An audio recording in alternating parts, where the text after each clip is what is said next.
there, Battle Brothers, and welcome to yet another video, and welcome to yet another review video. Yes, today we are reviewing yet another installment in the Horus Heresy series, and once again, it comes from an anthology, The Shadows of Treachery, which is the 22nd volume in the Horus Heresy series, and we are reviewing The Death of a Silversmith, written by Graham McNeill.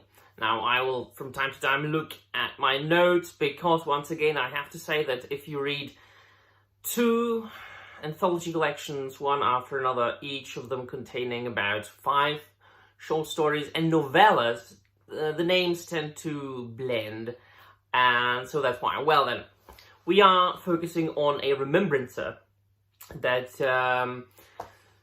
was tasked, who was commissioned with creating certain interesting things. But what is more interesting about the short story, and there will be spoilers, and by the way, if you're reading this not having read anything else from the Horus Heresy series, you are making a grave mistake. You won't understand anything. I mean, it is very important for you. It is essential that you read at least the first 5 volumes of the Horus Heresy series. Of course, I do recommend you read every single one of the previous books that had been released before that. However, if you have read the Horus Heresy, at least the first 5 volumes, if you are very well acquainted with the characters, welcome. And if you haven't read this short story, I mean, you should read it for yourselves and then come back. Well then, we are focusing on a remembrancer who's dying. And there will be spoilers, of course. He is dying because his throat had been crushed by a Luna Wolf. And the Luna Wolf, I will not disclose, I will not tell what Luna Wolf that is, but you will understand. If you have read Horus Heresy, if you have read the first 3 volumes, you will know who that is when you read the book or the short story, because that particular name is not mentioned. But you will know. And so he thinks back to his life. He is a remembrancer, of course. He's a silversmith. He is a maker of jewels and ornamented things. He's just a silversmith, right? And his grandfather had been a silversmith as well. So he inherited this talent after his grandfather. He mentioned that it skipped his father. It's a nice venture into a non-Astartes character, just a human thinking back on his life and how fortunate he was to be so talented that after the victory at Ulanor, he was tasked with many beautiful objects to commemorate this great feat. And of course, even before that, he was recruited to go with the 63rd Expeditionary Fleet, which is the one of Luna Wolves, to work as a remembrancer, even before the Order of Remembrances was sanctioned officially. And it was described how he was recruited by a white-haired old man who had infinity behind his eyes. So this probably was Malkador the Sigillite, right? And so after the compliance, he made a lot of things for a lot of imperial officers and even Astartes. And one day, an Astartes came to him, and it wasn't the Astartes from the beginning of my review yet, but it was Hester Sejanus, one of the most beloved Luna Wolves out there, and he tasked him with making 4 rings, and each of those rings was to contain one face of the moon on top of them. You can imagine, even without me telling you what that is, and I will tell you. Those who have read the Horus Heresy know that those rings were supposed to be for Mornival, for the 4 members of Mornival, the inner circle of Horus Lupercal, his closest advisors, and his right hand. And their symbol was a wolf under, the moon.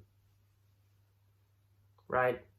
So, and after that, of course, he was finished. But the Great Crusade was in full effect, and Hester Sejanus didn't have the time to retrieve the rings. But in the meanwhile, another Astartes came to commission another thing, a very simple thing. It almost offended the Silversmith, the Remembrancer, of how simple the task was, because he was always searching for something more intricate, something more beautiful, something more complicated, something more exquisite to make. But he was tasked, he was commissioned to make a medallion template so that they can then produce it on a bigger scale. And the medallion was supposed to contain a wolf, or depict a wolf under a moon, right? A simple silver medallion. So, we know for what purpose that medallion was, and we know for whom the medallion was, don't we? I can't say, right? So, and when he was finished, because he was only given a very limited amount of time, that other Astartes that commissioned him to make that medallion was very violent, and he tasked him to make the medallions. It's Targos. We all know it's Targos, right? He wasn't mentioned, but it was Targos. So, and to get rid of the evidence and a witness, quote unquote, crash his neck so that he can die slowly. And at the very moment, Sejanus came, and he found him like that. While trying to get some information from him, because he had seen that there's no way that he could save the Remembrancer, he unfortunately dropped the rings on the ground and stumped on them, so they are lost.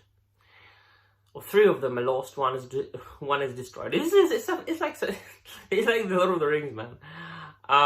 But yeah, and he asks, like, who did this?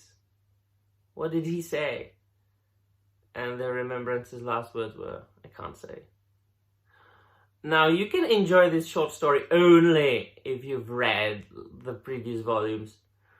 And it was because I read the initial trilogy about a year ago. I've been into Warhammer 40k and 30k for a year. More or less, give or take. So it was nice to remember, like, oh yeah, I was reading that in the first 3 volumes. And it reminded me again of the fact that I have to reread the initial trilogy. I really need to read the very first books I read from Warhammer 40k and 30k universe, when I have now acquired so much information within the span of a year, because my experience will surely be different. I didn't know anything when I started, quite obviously. Now I know a lot. Now I know that I have amassed a considerable amount of information in just a single year. So I would most definitely have to reread the first 5 volumes of Horus Heresy, as well as the very first books that I've read from Warhammer 40k universe, and that's the Eisenhorn trilogy, plus Magos, and the some of the short stories that were included in the omnibus.